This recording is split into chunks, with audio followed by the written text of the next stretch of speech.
My secret to smooth skin. So many people ask here, hey, what are your top tips to getting smooth skin? Now, why would people want that? When light hits an irregular surface, think of a wall with texture. It just looks a little irregular.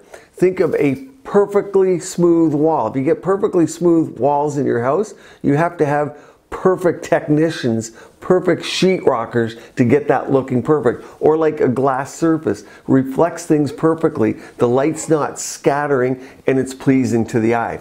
Just like you want collagen to lie down perfectly and organize in an organized fashion in the skin, not irregular, that creates scar tissue. It's a similar demonstration of why we want smooth skin. Now, smooth skin isn't necessarily glass skin. Smooth skin can be made to look glassy and like glass skin if you wanted to, but it doesn't necessarily have to, but it can have glow.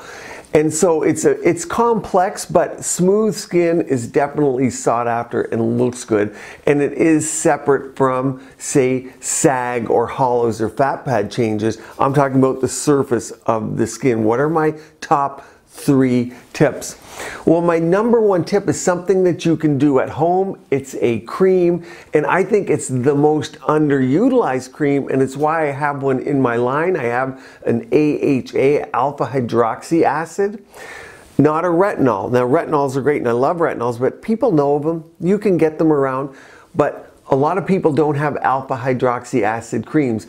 And for instance, mine, I think it might be 50 mLs. People have that for 6 months or more. They're very stable. They last a long time. You don't need a lot. In fact, I just had 3 days straight of mine in terms of skincare. I used 3 days straight, and then you put the Ultra Moisture on for a little glow.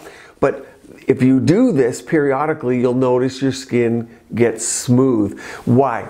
Alpha hydroxy acids, and you might have one at home. Share the ones that you like. There are many. But the alpha hydroxy acids are natural fruit acids, and they help exfoliate the skin, build collagen and structure so the skin has more integrity, and therefore you get nicer, thicker dermis, more light reflection, but actually smoother skin. It's almost like having a mini peel, because after 3 days of it, you do feel dry and tight, and I don't want you dry and tight and red for a long period of time. That's too much inflammation, so don't like that feel too much. But when you get it and then you put on something moisturizing for a few days, it really does smooth the skin and give you that mini peel effect of low inflammation. What you want to have in there, of course, these are acids. So I have a glycolic 10%. You're looking for glycolic. 10% is about right for a cream.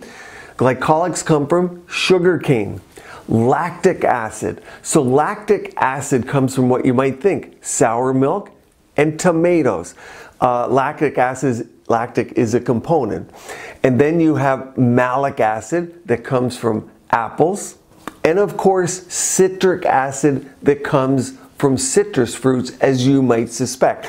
Now, there are also, many of them, like mine, might have a BHA in it, or a beta hydroxy acid. A lot of people with acne would know of this. So you get combinations of them for sure. Some of them also have moisturizers in them. But you do want to have something with those acids, kind of what might peel your face, because that exfoliation smooths the skin. So they work with retinols, they work with growth factors and growth factor skincare. You don't have to choose. Watch my videos on layering. Number 2, and I love number 2. And when I had a lot more time in my clinic, I loved doing chemical peels. Many of you do these at home. It's great if you're knowledgeable, you study, if you know your skin. Obviously, you can have problems with chemical peels, like burning, like scarring, like post-inflammatory hyperpigmentation or brown spots. All those things can happen, especially delicate areas like the neck and the under eye. But if you know your skin, you know your peels, you're willing to study, they are great. And a couple I'll mention for smooth skin, and these will be more medical grade. Think phenols, and phenols can be very deep, so be careful. But phenols, you now see them in low-level, multi-faceted peels. So you'd have combination peels with lower levels. But phenol is one great ingredient. Glycolic is another one. Glycolic is a brightener, and I just mentioned it's in my AHA cream in a cream form, but in a peel form, we regularly would do 70%. That's a deep peel. Glycolics exfoliate very well.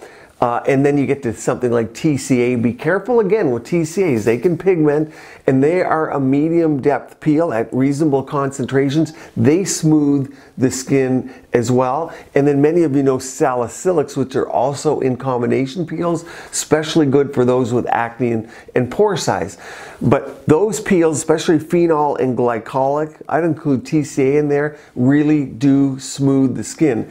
If you don't know about peels, you're worried about your skin, have someone else do these peels. But I personally love peels, inexpensive, work great, beautiful, smooth skin. I try and do a couple a year, and I use combination peels. So VI Peel would be a great combination one that I recommend. Gives a nice, great, medium result. And you can step it up with different additives to it to get it to a little stronger levels. If you've had peels before, if you have strong skin, or if you have a little bit of downtime that you can take. Number 3, and I love it, it's on this channel a lot, not RF microneedling per se, but on the surface of the skin, fractionated RF. So these are devices like Plasma RF, like eMatrix. My favorite of all time is Biora's BFR. That's new, state of the art. I can go superficial and deep. So I can get the surface of the skin for smooth skin, and I can go deeper like RF microneedling without the needles. When you treat the surface of the skin with anything, particularly lasers, I'll mention in a minute, but you can get problems with, just like peels, post-inflammatory hyperpigmentation. Scarring's not that common. Prolonged redness is, that can happen. So be mindful, but you have to attack, so to speak, the surface of the skin if you want smooth skin. You have to address it. And an honorable mention here would be CO2 laser, and you watch my CO2 laser treatment of my treatment on this channel. And that was a superficial cool peel type of a laser with the Deca laser, CO2, 10,600 nanometer wavelength. Why do I do fractionated RF with the Biora device over that? I can treat all skin types safely, less downtime. It's electrical energy, not laser ablative energy, and it's very tunable. There's nothing wrong with CO2 laser, but if you're going for that, know your provider. Like with everything, but someone can pick up a fractionated RF and do a better job not being so careful, not being so well versed or well trained in it. If you pick up a CO2 laser, you better be well trained. You better do hundreds of them, not 10s or 20s. So pick your provider carefully. I put one video up here on glass skin and how to achieve that in 5 minutes, and a video down here on treatments you can do at home to get that perfect smooth skin. Don't forget your AHA, probably the most missed skincare that I know of today in people's skincare routines. Stay tuned, keep your skin and body beautiful, healthy, and vibrant.